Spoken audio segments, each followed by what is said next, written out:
So Elon Musk is officially over Nigel Farage. He doesn't think that Farage has what it takes. He's also over some of the MAGA crowd, but he keeps trying to push his political agenda. The question is, why is Musk suddenly so interested in the British, Romanian, German, and Italian politics? Well, I have a theory. I don't think Musk has any strategic plans here. I suspect he's got something called hubris syndrome. Hubris syndrome is when someone in the position of power develops a sense of excessive self-confidence and has an over-exaggerated view of his own abilities. People with the hubris syndrome tend to think that they always know better, they're above criticism, they have excessive narcissism, and they lose touch with reality. The concept of hubris syndrome in the modern psychological and political context was developed by David Owen, who is a British psychiatrist and former politician. Leaders like Margaret Thatcher, George W. Bush, Tony Blair are good examples of people with hubris syndrome. And I'm convinced that Elon Musk could be one of them as well. There are two elements of diagnosis. One is that the individual must be in the position of power, so this one obviously applies to Musk. And two, people with hubris syndrome would exhibit at least 3 out of 14 symptoms, and you can find the full list online.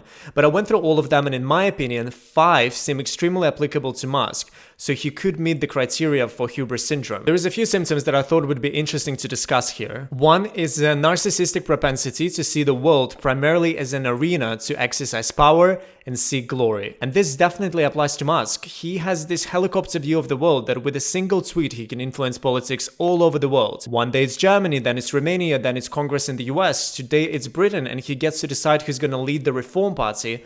Tomorrow he will be deciding who's gonna lead the UK government. And I don't think he gets direct benefits from it, and I don't think there is any hidden agenda. I just think he likes doing it. From his point of view, the world is just one arena where he gets to exercise power and be the star. And another important symptom, identification with the nation to the extent that he regards the group's interest and his own interest as identical. And this is an important one. He recently posted, "The people of Britain do not want this government at all. New elections." Keep in mind that Elon Musk is not in Britain, he can't vote in Britain, but he's convinced that he knows what the people of Britain want, basically claiming his opinion as being identical to the opinion of the collective, of the people of Britain. Because when we look at the data, the UK had an election 6 months ago where Labour won, and based on the opinion polls right now, it's still in the lead. Yes, the margin is much smaller, but it's still ahead of the Tories and Reform. And of course, I'm not a psychiatrist, I never sat down with Elon Musk personally, but his personality is just so fascinating, and we should continue talking about it because his influence is getting bigger and bigger.